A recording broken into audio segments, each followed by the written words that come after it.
Maybe movies.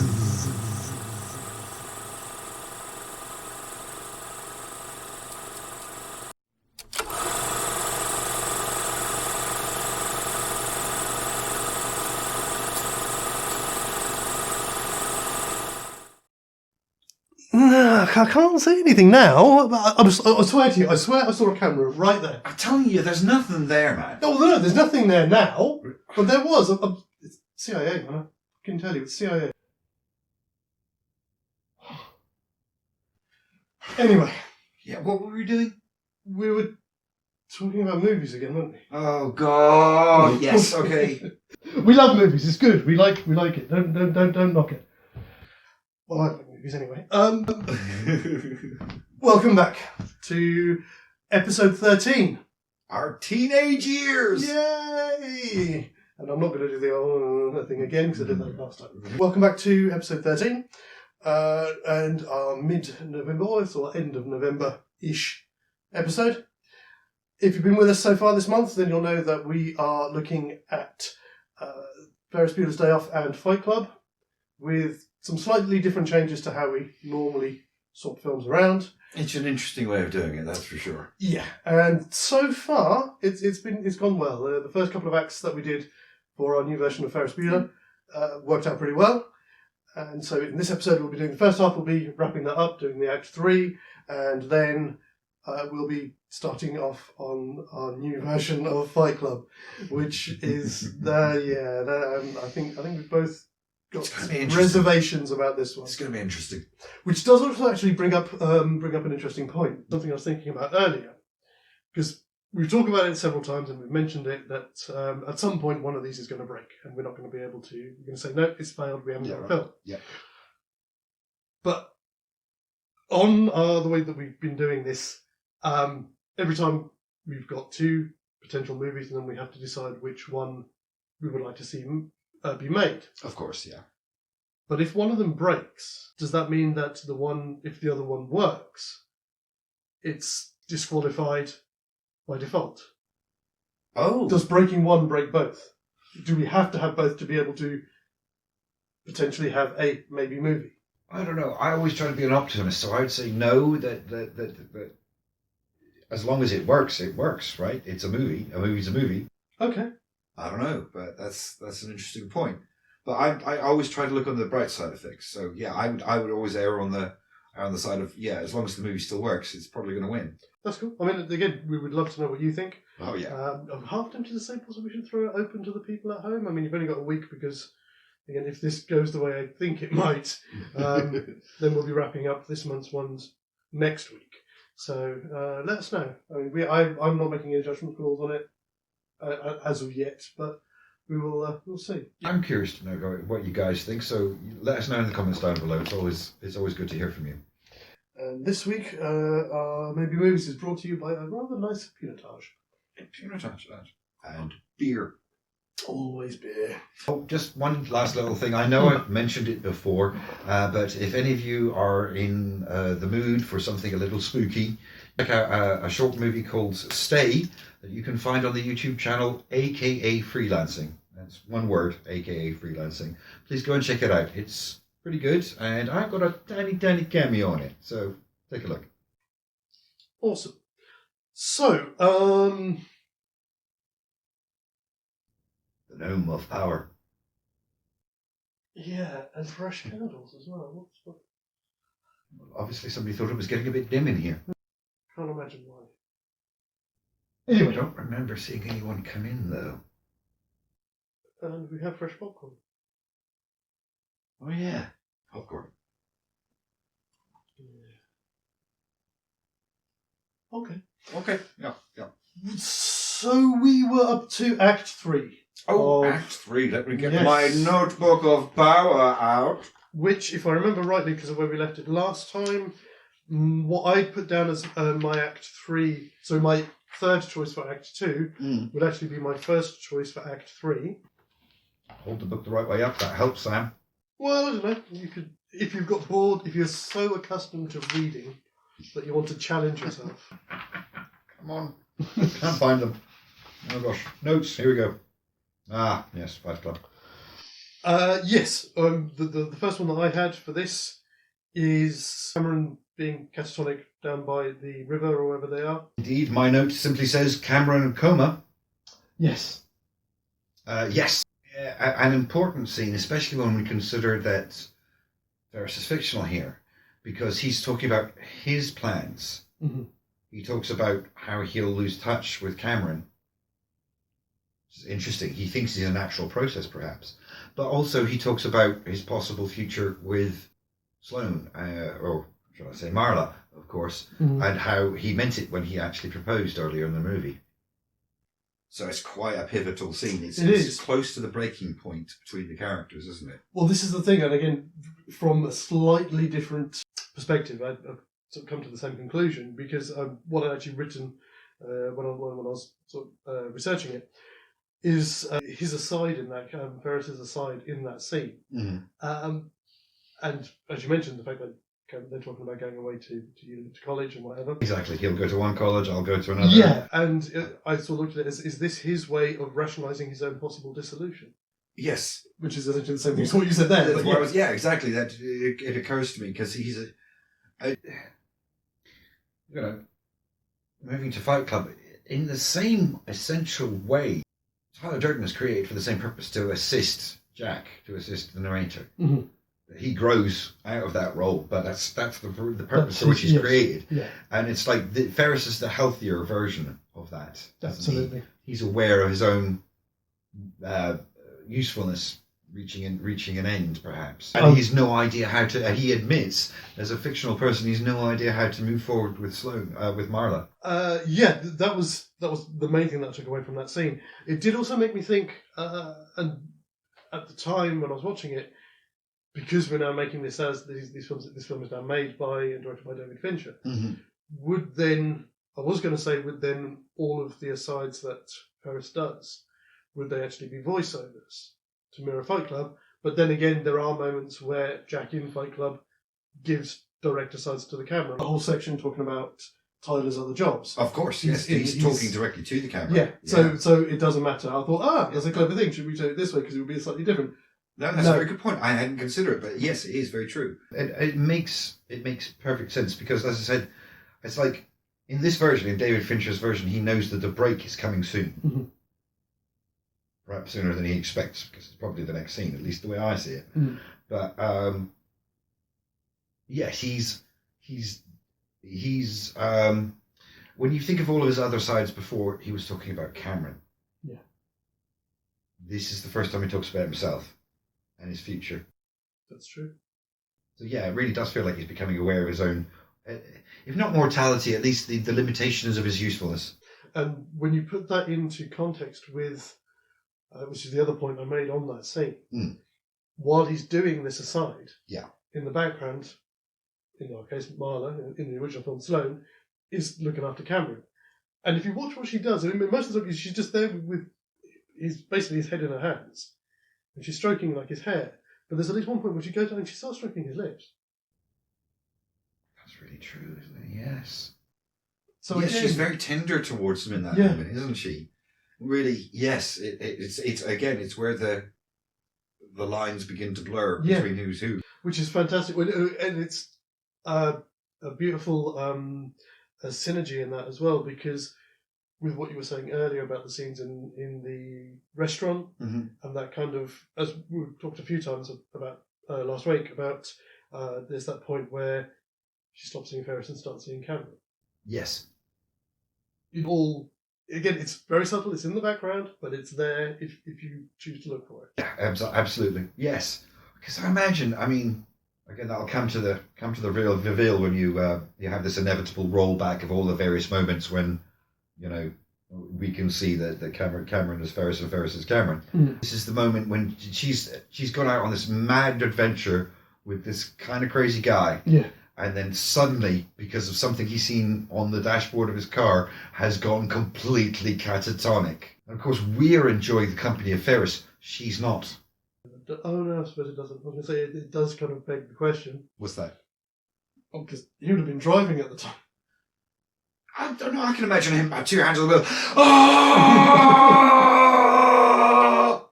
I can imagine it being perfectly like that. And he And just then- pulls over, walks to the edge of the seawall, lies down and goes,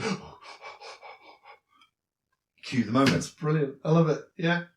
And I would want to see that in the film. Yeah. That kind of moment from talking away as Ferris and then looking down and then just that switch between them, which for her would be terrifying. Yeah, because it's just him staring at the speedo for like 30 seconds. Yeah. Well, he has this Perfectly internal normal. monologue.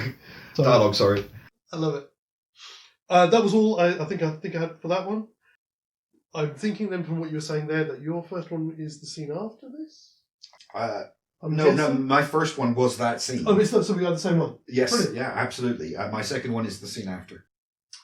In the swimming pool? In the swimming pool. Okay. I see. I think I see where you're going with this. Because I think that this is the moment when it breaks, when the reveal happens. So I imagine, obviously, we'll see this in flashback, but the actual bulk of the scene is happening where Cameron's sitting there, Mm-hmm. and Ferris is doing all the talking, but of course it's actually Cameron's doing all the talking, and then probably just at some point he goes quiet for a few seconds and just tilts into the pool, and it's not Ferris that saves him, it's Marla. Oh, okay. But of course, in his imagination, the first time through the scene, we see it. Excuse me, I've got a bit of popcorn. We see it the way he's imagining it with the three of them. Mm. It's only on the replay that we'd see it's actually her saving him, which gives us the moment of him looking up into her eyes and saying, "You're my hero, Ferris Bueller." Gold star. Gold star. for that. I'll take another gold star. I'll put that there, guys. We should Thank keep you a very much. count at some point. I think we should. I just felt like that was the perfect moment to have the reveal, because I said before when we first talked about this that there are a couple of scenes that cause problems, and that's the biggest one. And the way to incorporate that is to be the scene that it's actually the reveal. That this whole time he's been imagining it. It doesn't make Ferris go away, it just makes him aware that Ferris... See, that's not the point that I thought you were going to make. Oh, okay, so where did you think I was going to go? I thought you were going to go, he sits on the bottom of the pool, Ferris goes in and saves him.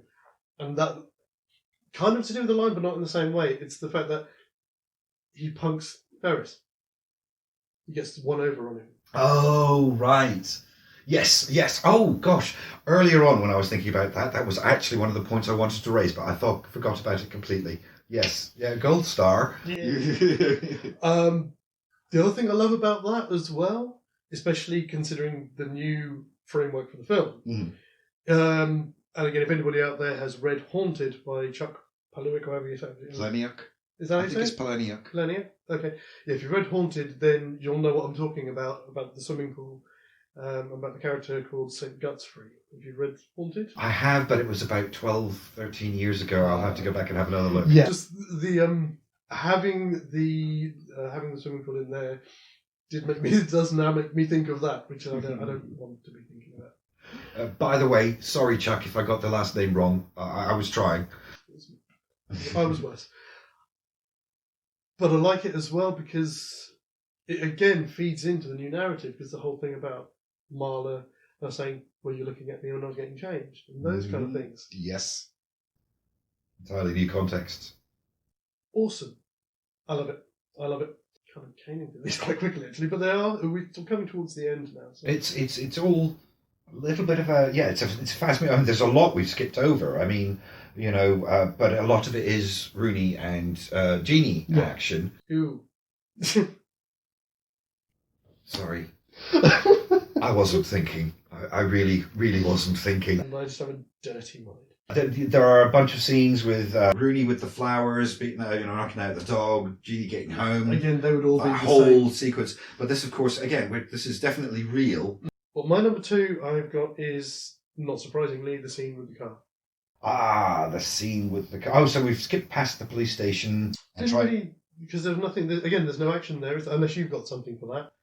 I've been more so focused on the main characters, so yes, let that run as it. You're talking about fixing the fixing the speedo. Mm-hmm. Yes, it's all here. I didn't actually circle it as my last scene, but it was definitely. I made a bunch of notes. Well, I've had the car scene done. There's a few things about it. First off, I think the way that scene should start, because it's a David Fincher film. Yeah. you could do the David Fincher trope of going through things. So you either go through things so you go through, follow the engine through to the exhaust coming out the back of the car, or alternatively you follow the electrics through. Go the other way so that it comes out and looks at the speedo, not going backwards. Yes. It would go in through the exhaust and go the other way through Yeah, the engine yeah. and come out that way.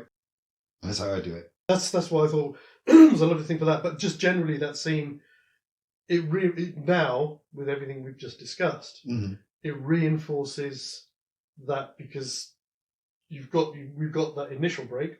Yes. And then this is properly Cameron becoming himself. And one of the marks I've got is simply Cameron finally acts. Yes. It's in capitals. Yeah. That's and he's taking action for himself, not as Ferris. And Ferris is powerless to do anything. He simply stands there. He tells him to stop several times, but he doesn't. He doesn't just take ignores any action. him. Yeah. Of course he. Yes. Oh, that's even better. I hadn't considered it, but yeah. He's literally speechless. He doesn't know what to do. And the other thing again with that is, let me talk to your dad. No, so I've got it. Don't need you anymore. I've got to take a stand. Yes. Again, two of the quotes from that particular scene stand out.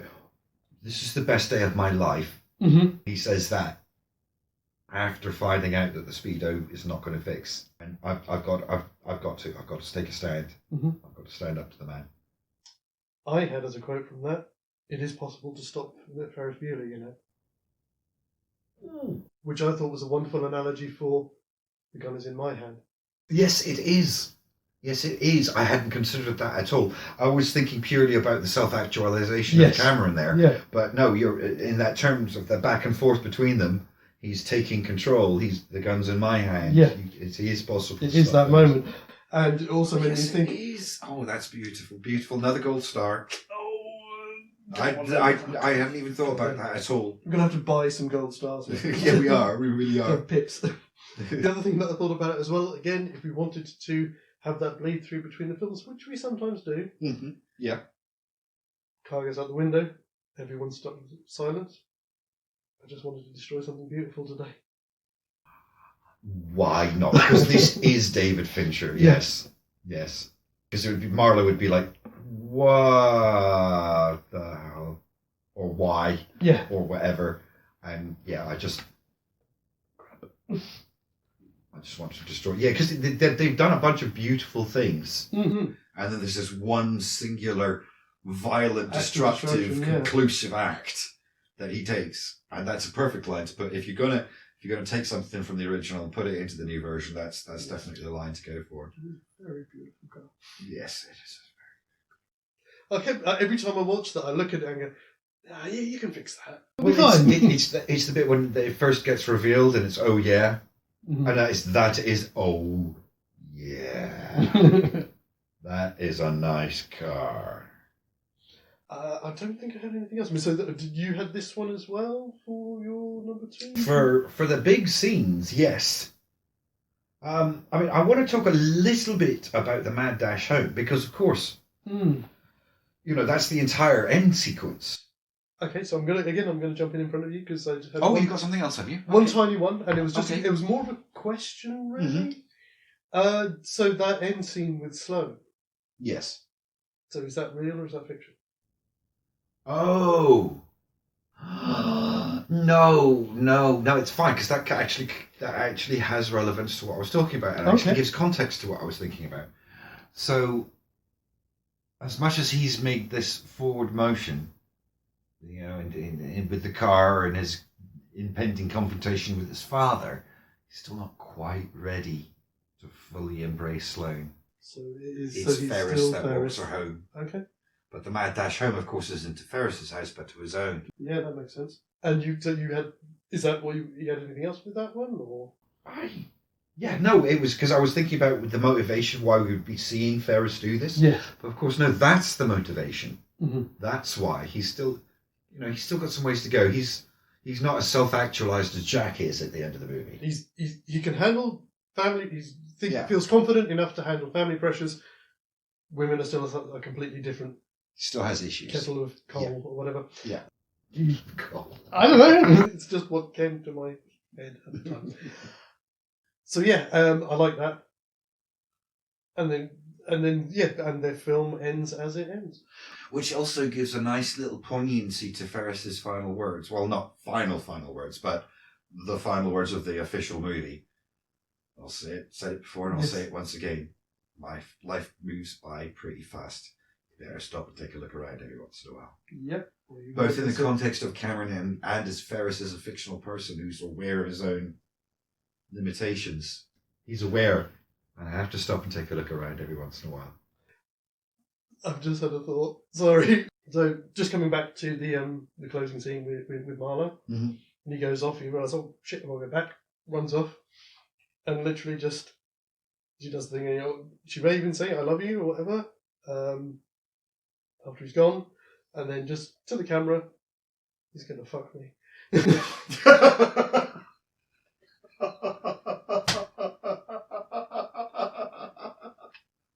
Yes! Have another gold star! I know it's inappropriate, but I don't care. Oh, that's brilliant. Oh. That is definitely the David Fincher version of this. Yeah. Very sorry. Oh. I'm breathed.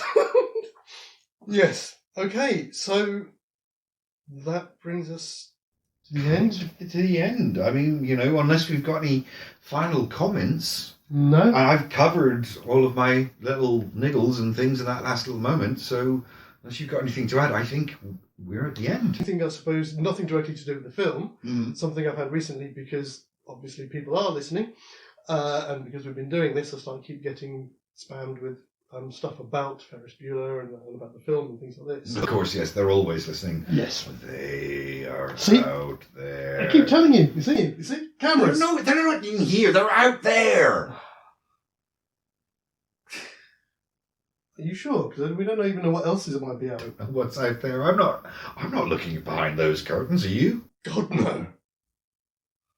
No, all I was going to say was I saw a thing of an article in an interview recently. Alan Ruck had said he'd gone to a lot of parties and things like this over the years, and somebody would always come up to him and say, "Oh, this wonderful idea," and things. And somebody approached him with an idea for a sequel to Ferris Bueller.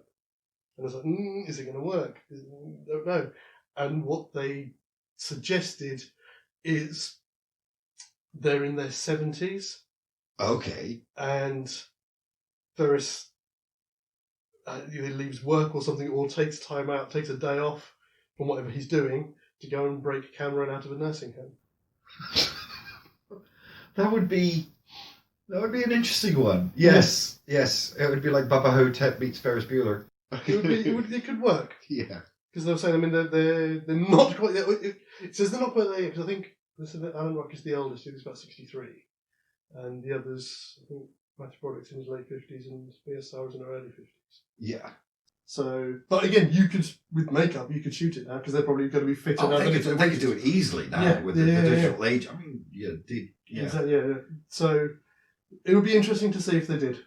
It would. I'd watch that movie, yeah. Yeah.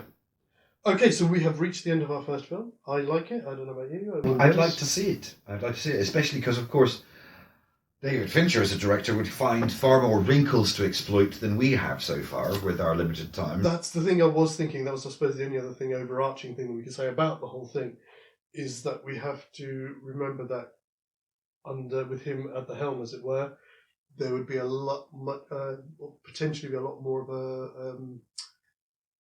seedier undercurrent to the whole thing. But that's there. I mean, you think about the guys who took the car, their little excursion with it. But it's all framed in that kind of hopeful optimism. More of that, that there's, there'd be more of it.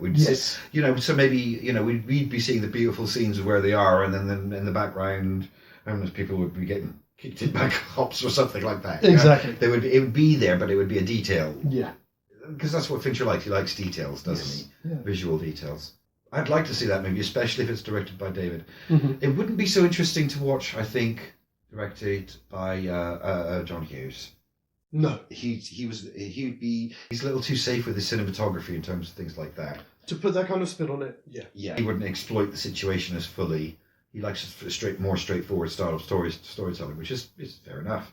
He wrote teen films and things like family films and things like that, where they were more straightforward. But nevertheless, yes. So long as the film we've described is directed indeed by David Fincher, I call that a success. Same here. Yeah. I am down with that, and I would love to see the version of it. But again, we have the other half to do. Of course, yes. Which we're going to do now. Oh, yeah. I almost forgot. One of the things I realised earlier on when I was thinking about Ferris Bueller's Day Off is that even though it's an incredibly silly teen movie, it perfectly fits the classic definition of the hero's journey. You've got it all. You've got an additional call to action from Ferris, a refusal of the call, being dragged across the threshold. Yeah. And returning at the end the master of both worlds. And that concept, master of both worlds, works both in the original version of the movie and in our version. He's mastered his alter ego, hasn't he? That's another gold star. It has to be. It has to be a gold star for that one. Well spotted. I've got a special rack to put them on now. Yes. But I just had to mention that. I didn't want to miss it out. First off, then, let's have a look at acts. Acts, yes. I was thinking I'm guessing when he moves in. Oh, moving into Paper Street. Yeah. Yes. For the end of Act 1. Because that's when everything changes. It shifts into a different gear, and there's a different concept from that point. Yeah. I had it was for the end of Act 2. I had it was either between. It's either Tyler's not here, Tyler's gone, or it's the death of Bob. And I'm leaning more towards the death of Bob as the end of Act 2. Because it then goes into him following the paper trail, as it were, and trying to find Tyler. Oh, gosh, no, that's far too late. You think? Oh, far too late in the game, yes. It is a point where the story shifts gears, but my personal take on is that the second act ends with the confrontation with his boss in the office. I mean, he's fully self-actualized. He loses a fight to his boss, as is the requirement of his homework, but in the process completely disengages himself from all of society. And at that point forward, Project Mayhem, which I think is the third act, begins. I can see that. Okay. I don't know if you noticed, because it's easy to miss it because they're both M words. Before that, it's Project Mischief. But once he gets all of those checks and all those free flight coupons, Project Mayhem begins. True.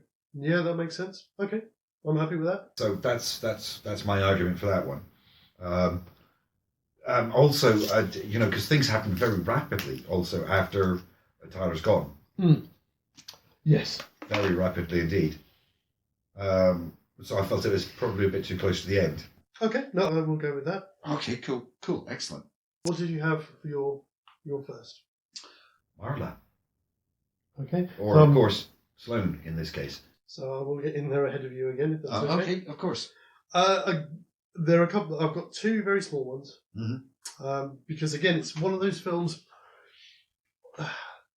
It's a difficult one for a different reason. There's lots of things in it where they can play out as normal. There won't really be any difference. Because a lot of the early stuff with Jack, there's no difference because the thrust of set up. Yeah, it's all just setting him up. Yeah. It's not moving anything forward, is it? And the thrust of so much of the early part of the film is before they even introduce Tyler. So, and because he's a real person now, you wouldn't get those little blips of him appearing like a single frame of him. No, of course not, because he is genuinely real in this. Although I did think that if you wanted to have him in there on that scene where he's at the photocopier, and there's the blip, isn't there, of him, he could just be in the background selling somebody soap in the office. Yes, that would be nice. So still having him being there in the background in some capacity. Yeah. But not being a figment. Oh, yeah. No, that's great. Because you still get, in some sense, the same shots. On the second viewing, you'll be going back to go and spot Tyler in the background. Yeah. So does this suggest that Tyler is stalking Jack? Or do they just have incredibly coincidental lives? I think it would have to suggest that he's stalking him. Okay. So he's already targeted him for his idea, his program, or whatever it is he's thinking of. He would have to have done, because he's the one who goes around and sets up his place to explode. Yes. So he must already know who he is.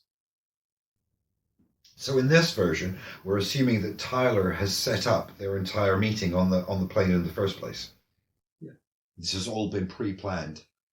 You can tie it into... Oh, this makes it interesting. Oh, there's some layers here. Yeah, there are some layers here.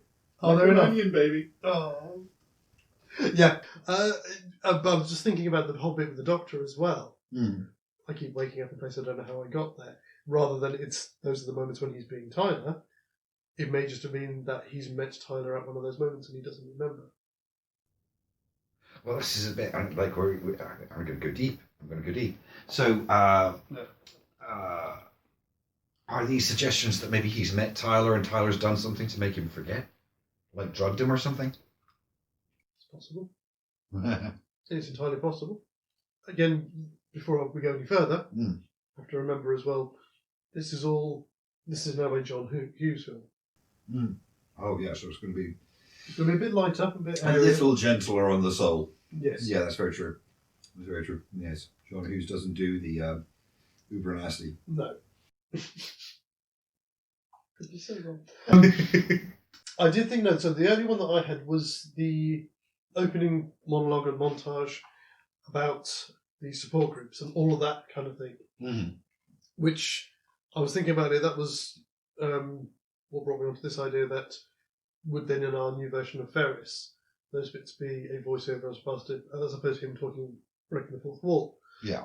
But on rewatching, I was like, actually, no, it's fine because they're in both.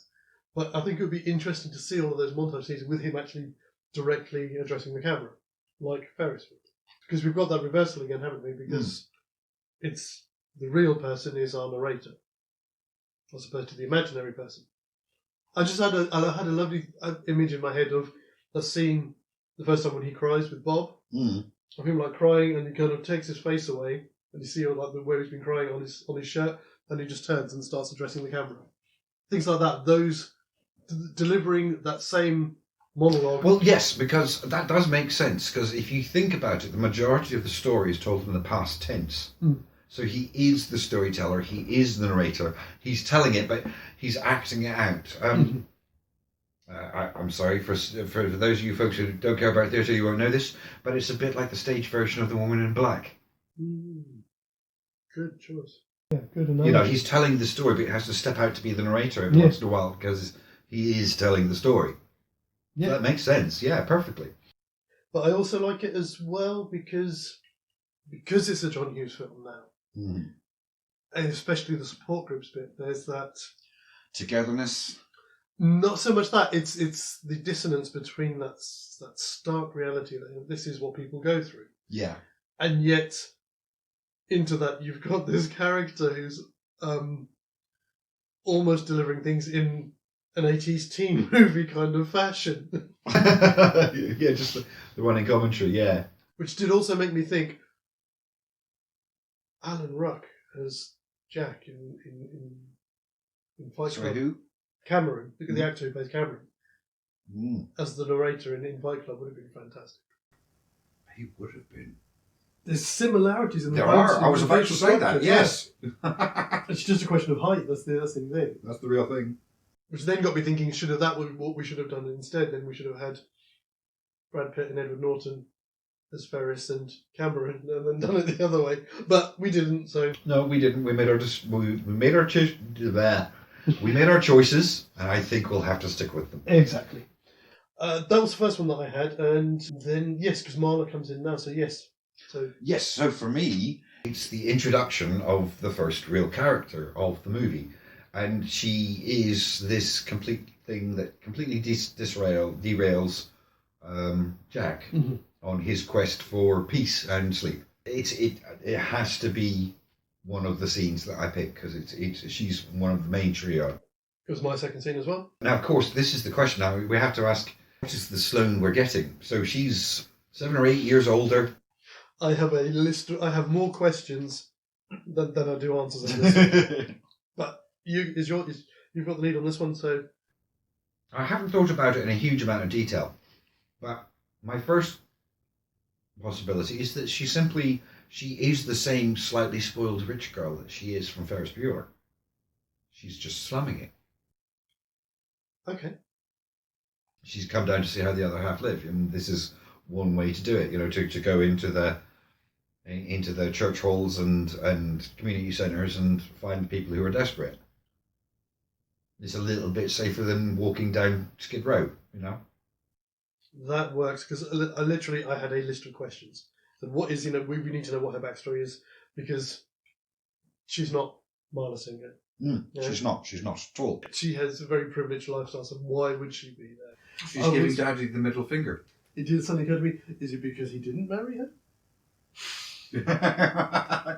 Or in our new version... Let's crossing things over a little. Yes, or is it in our new version, is it because he did or didn't fuck her? Sorry, again. We're all talking about theoretical movies, just to understand that. Yes. We're not actually saying these things. Talking about theoretical movies. That was my first instinct on how to take her. That she's walking on the wild side. She's probably giving her daddy the middle finger, and it's safer than actually walking down Skid Row. Okay. Yes, because when I was doing this list of questions, so it was that. What's brought to this?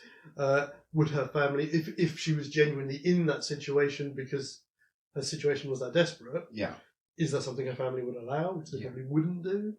Yeah, but has she come to Delaware to escape? And I was trying to think of. I looked at different reasons why she would be there, but nothing fits. She can't be a support worker because that breaks the plot. No, she's not. She's not that altruistic. No, and also her presence there, because if she was a support worker, then he wouldn't care. It's her presence offends him because she's in his space. As he says in the film, her lie reflects my lie. Yeah. So in the end, I just ended up having to write, does she work? I was like, this is going to break because I couldn't think of a way of fitting her in. But what you said there absolutely perfectly fits. I win. Yeah. But yeah. It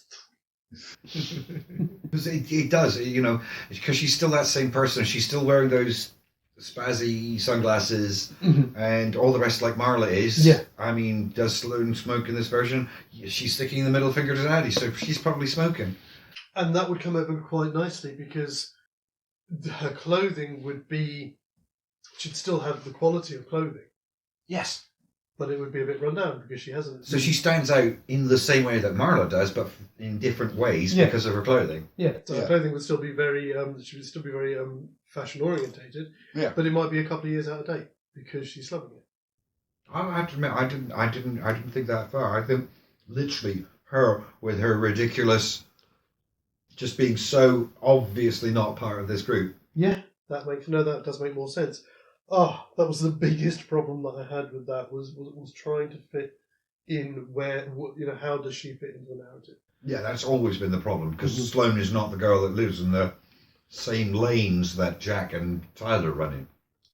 But that does, so we found out how to fit her in, and that works. Yeah. But the other thing we have to remember is this is Sloane and her outlook and her personality is not Marla's. So a lot of the scenes with her and Jack, those early scenes in Act 1, are going to be completely different. And the conflict that is there because of Marla's personality is not going to be there. So where is the conflict there between the two of them when they actually get to start talking? Not just her presence, but when they get to start interacting. It might be a bit trite, but like you were giving the example, your lie reflects my lie. Mm-hmm. Maybe her response could be, why do you need to lie? Oh, you ingenious. Because that fits into... Because she's not pretending to be anything that she's not. Just like Marla does, she is exactly what she appears to be when she walks in the room. That feeds nicely into something I put, which is linked into this, about this constant, certainly in Act 1, this constant deconstruction of Jack's self-image. But Marla does it, Tyler does it. Mm-hmm. With how's that working out for you? Clever, and I saw you preparing this. Yeah. How's it going as well as you thought?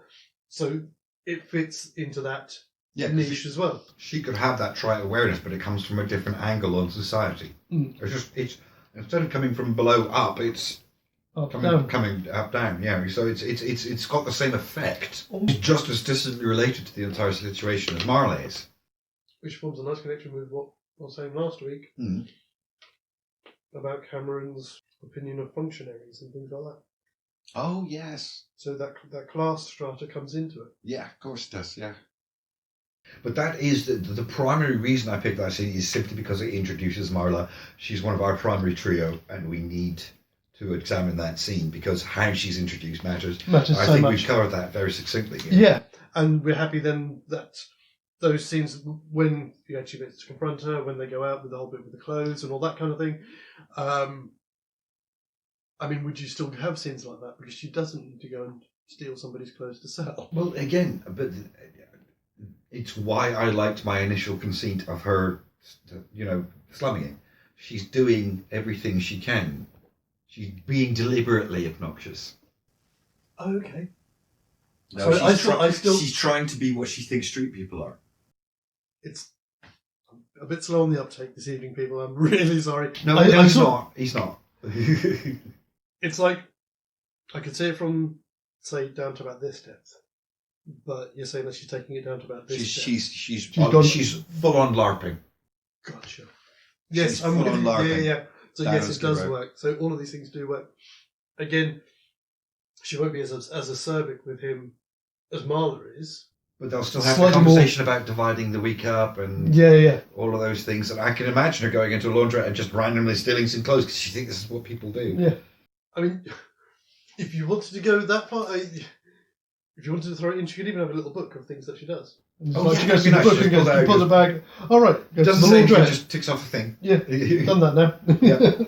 Yeah, that'd be nice. It'd be a nice personality tick for her because, let's be honest, because Sloane written in John Hughes's Ferris Bueller's Day Off is a little bit. She's not quite two-dimensional, but she's definitely shallow. Yes. And this would give her at least a quirk Yes, that we it could would. hang our hat on and Yes. follow her as a character. Absolutely. And again, as an actress, I'm sure Mia Yeah, I would don't love that. It's got nothing to do with it. It's to do with the writing. It's to do Yeah. with the script that she was given. It wasn't. It's nothing to do with Mia's acting or anything like that. It's just what the script required of her. Yeah, all I was going to say was something like that, adding those quirks into this Yeah. would give her as an actress more meat to play with. Yeah, something to actually Yeah. get into. Yeah. You have a dirty mind. It's not just me I told saying you. random I things. told you. You have a dirty mind.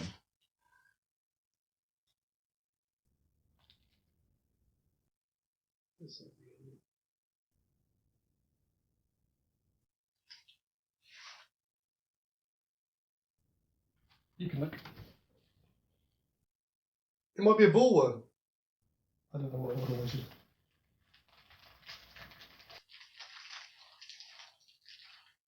Twinkie!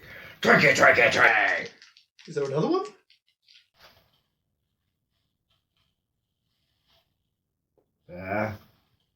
No. No, it appears there is only the one Twinkie.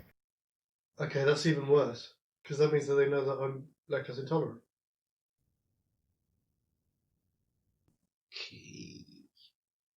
And the good thing about the way that we've done this here, that pretty much covers all of those scenes with Sloane in Act 1. Yes, because it's just one big sequence, really. It's here's the setup, here's the introduction of the complication, and the complication is Sloane. Mm. So that whole sequence is just about her and her effect on him and her interactions with him. So again, it's why I had to pick that scene. No, it's the same one sense that I picked it as well, but the sense that I picked it in the same respect that you did, in that it's not just the introduction, it's that whole sequence with all of those bits. Yeah, of course, it's that entire thing. There are scenes in between because the bit when he confronts her comes after. No, sorry, what I'm saying, it is all one sequence, isn't it? I think there's a bit in the office in between. It's broken up with a bit in the office, but I wasn't really bothered by any of those. No, it's literally introduction. There's the cancer meeting. There's the conversation in the laundromat, and the conversation about splitting the week, and then it moves into the bit about all of the flights he's on and Yes. the statistics on From a the long same enough friends, timeline. yes. You go down to zero, and then he meets Tyler. I mention finally meeting Tyler because that is my next scene. Yeah, so I've only got one tiny one after that, and a few. I've got an honorary one, kind of. Mhm. But well, it depends. We'll see. But I think the little bit that I've got is after Tyler's introduced. So Well, again, It's simply there because now we're meeting the third member of our primary trio, Tyler, and he has an impact immediately. Yes. We get a direct sense of his personality and how he rubs up against Jack's personality. Now that we know that Tyler has probably been stalking Jack, that context has changed somewhat, but still it's there. It's that, wry awareness of like, how's that doing for you being clever? All of that stuff. It's a very quick layout of the character and his immediate interaction with Jack and how that relationship it's quasi antagonistic, but always with a friendly vibe. Yes. Yeah, I noticed. I mean, the only thing about that scene on the plane that I did make a note of. I mean, for starters, this is where we see the difference between Ferris and Tyler. Yes. Because they're both fulfilling their purpose at the beginning of the story in the same way, but they're going about it in different methods. Tyler is breaking down Jack. Yeah. Which whereas did Ferris is trying to build up Cameron. Which did make me think then for our new version, do we then want to work on the same premise as I mentioned before when we did the pitch meeting? Ferris wants a free ride within the system, whereas Tyler wants to bring the system down. Yes. Now, because this is a John Hughes film, are we flipping that and saying, I mean, we can't really, it was just something I wanted to raise. Are we looking at changing Tyler's motivation? Or are we still sticking with, I suppose ultimately I suppose we have to, otherwise the film doesn't go anywhere. I suppose, just off the top of my head, my instant read of it, as a John Hughes film, it would be Tyler is trying to do right, but he's misguided. Gotcha. It's about being more about being a mistaken soul or mistaking other people of their intentions or their needs or desires. Because you'd have to make a lesson out of it, wouldn't you? Because it's a John Hughes film. So if you wanted to go properly into the bowels of the Delirium, and coming back to what I was saying a minute ago about Alan Ruck would make a brilliant Jack in Fight Club. Good angel, bad angel. Put Ferris on one side, Tyler on the other. That would be a very strange and trippy version of either movie. Well, that's just. Maybe that's a thing we can talk about another day. That does sound like an interesting thing. Let us know, folks, if you actually want to hear us talk about rubbish like that. But if you like it, maybe we'll talk about it one day. Yeah, absolutely. No, but the only thing that I did make a note of in that scene, and it made me think this, I'd missed the first couple of times that I watched it, the amount of telegraphing that's in that film. So things like Tyler's comment to Jack about he says, you have a sick desperation in your laugh. And I suppose Jack does have a sick desperation to change his situation. Of course he does. Things like that, yeah, I had missed. And also the other one as well, coming back to what was the opening scene, or the scenes with Marla, is that minute where that moment where they confront and then they get paired up together and the course leader walks past them. Yes. And says, just kind of nods at the two of them together and says, share yourselves completely. And they do. Of course, yes, they do. Never noticed it before. But that's very good. Yeah, gold star. So, anything else for that with regards to the plane? I mean, the thing that we have to remember with this as well is, don't forget now, Tyler is real. Yes, right. Well, I'm talking about that entire sequence. So it's meeting Tyler on the plane, but it's also who Tyler is. Is that here's his jobs, is that direct address stuff, and we get to meet Tyler as a character. And that's important because we get to meet Tyler in the same way that we get to meet Ferris at the beginning of Ferris Bueller's Day Off. Yes. As a character before we introduce Cameron. This is that, here's as an aside, this is what Tyler is when he's not around Cameron. Makes it very apparent, not just in like the different jobs that he does, but little comments he make. It shows, rather like Ferris, that he is unusually and uncannily skilled. That's the thing. It's how much do we want to rein him in? They're relevant whichever version we're looking at. Yeah. Yeah, it's just, how much do we want to rein him in because he is now a mortal? Yes. But at this point, it's Jack talking about Tyler. His view of Tyler, and also because there is an analogy between, obviously there is, otherwise we wouldn't be doing this, between Tyler and Ferris. Yeah. And because it's a John Hughes movie, he can still be larger than life and be a real person. For the story to work, at some point we might want the audience to maybe suspect that Tyler isn't real. In the same way that somebody obviously thought that. So Ferris by is real. having Jack constantly refer to him as personally as a narrator, describing this is what I see, this is what I know, and so we will at the very least get a fictionalized version of Tyler rather than the beast that is in front of us manipulating this poor young man. We would have to, yes, we would need to see him as that at this stage. Yes, because we'd need to see what draws Jack down to Paper Street. That works, that's brilliant, I love it. Cool. The only thing that I had, which would now be my number 3 for this, apart from my honorary one, is the tail end of that. And it's a very minor thing, but it comes back to our allowing ourselves a little conceit where we can cheek over stuff from our matchups, which is when after his luggage has disappeared. But it's when he turns and he sees Tyler steal the car. Yes. And I would just love to have that as he turns around and he sees him jump into the car, and the car is a 1961 Ferrari 250 GT for California. I just thought there would be a nice little thing. There you go. Since we're designing this version of this film, I'd say do it. I like it. It's a nice touch. That was, I must admit, it's very light on this one for Act 1. That was the 3 that I had. Apart Okay. from my honorary. But Now, my third, perhaps unsurprisingly, is just after the apartment's been blown up. It's when Jack meets Tyler at the bar and they have their first fight. Okay, so 2 things with that. I can, if you don't mind. Of course. Elements of the bar was my honorary, but we'll come to that at the end. Okay.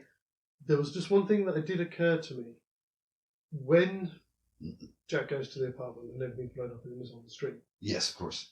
and he's looking at his fridge and the remains of his fridge, Yes, a house full of condiments. yes, Nothing to eat. he finds Marla's number. Mm-hmm. And I got to thinking that's an amazing coincidence. It's almost a plot break. Because that was any contact he had with Marla. She wrote it on his hand, he must have wrote it on a piece of paper when he got home. Yes. So did Tyler put the number somewhere where he could find it? See, now I would argue with my take on this movie, he wouldn't. Because Tyler does not like women. That's very true. So I would argue that it's accidental or coincidental. Because That's my take, my reading on it. Because that also led me into thinking that when he goes to pick up the phone and he calls Marla and then doesn't answer and hangs up, if he had spoken to her and gone to stay with her, None of this would have happened. Yeah. Yes, that's very true. is that it? Was that? Especially in this reality. Yeah, is that the moment where a normal life can be his? Yes. But he goes the other way. Well, that's interesting because, of course, even in Fincher's version, that question still stands. The moment's still there. Yeah. Yeah, it's an interesting question. I like it. But anyway, so you're number 3. Again, I mean, it comes down to fundamentals. Because here we have our first proper meeting between the characters, whereupon Tyler lays out some of the basics of his philosophy. And more than anything, pokes, prods, and cajoles Jack into taking action. Having called him there, Jack is reluctant to ask for help. Yes. Just ask. Just ask. He's constantly poking him into action. He wants him to act, not think, not talk. He wants him to act.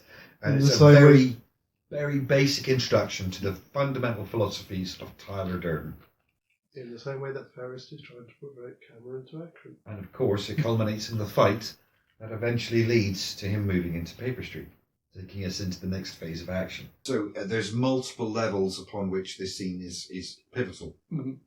But I think in this new version, it's most important because it really does reveal Tyler. Because at this point, Tyler is not an extension of Jack. Tyler is himself. So when Tyler speaks, we can assume that he's telling the truth. He's an extraordinarily honest human being. Well, it's really charismatic human being. Yes. So I feel that has to be my third choice for the first act. But even, like I say, all 3 choices are fundamental choices. They're all about introducing characters or laying the playing field going forward.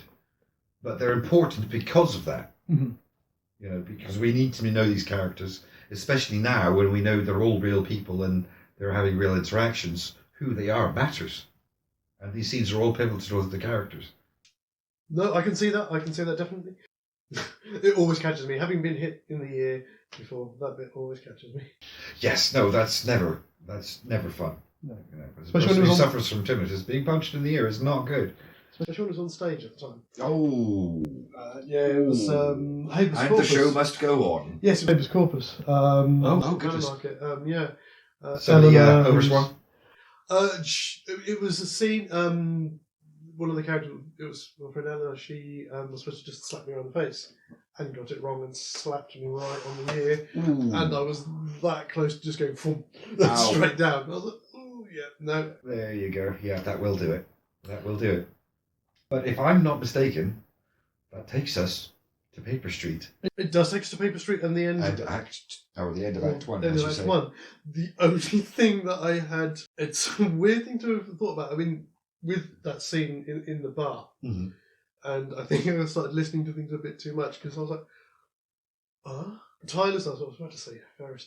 Tyler's thing, when Jack has explained what's happened to his apartment, Yes. and he says that whole thing about having your dick cut off in your sleep and thrown out the car. Oh, yeah. Could have been worse, yeah. Someone Yeah, could have yeah. cut off your penis in your sleep and thrown it out of a moving car. Which suddenly made me think, so what, were they in the car at the time? Was the owner of the penis driving in his You know- sleep? I never considered that. I never considered that. Is that a real story or is it just a random example? Knowing what I know of Chuck, a lot of these things do come from things that he's been to and he's heard about. He does draw a lot of stuff from real life. Yeah. So it's probably something he's heard somewhere. And it was just like, I'm trying to imagine the situation where you'd be able to remove someone's genitalia while they're asleep driving a car. I just can't imagine it. I just can't. I wish I hadn't Well, it's because I don't want to. No, I'm sorry. This, well, see, this is the thing. We're now teenagers, so we can introduce a bit more smut. Yeah, we could be a little more adult in our conversations, just a tiny bit. But as you say, quite rightly, that does bring us to the end of Act 1. And I think that seems like a good place to go. Take a break. Take a break and come back next time for what will be Act 2 and 3 of this, which will round off our November shows. And of course, at the end of that, we will see if we still have 2 movies. And of course, as we said, please do let us know what you think. If this one does break, does that mean we don't get to choose one? Tell us what you think. We'd really like to hear about it.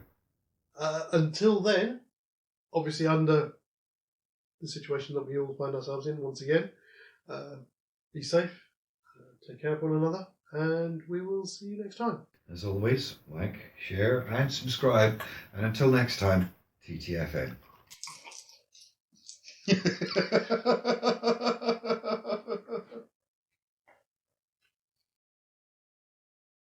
Ba ba ba ba ba ba ba ba ba ba ba ba ba ba.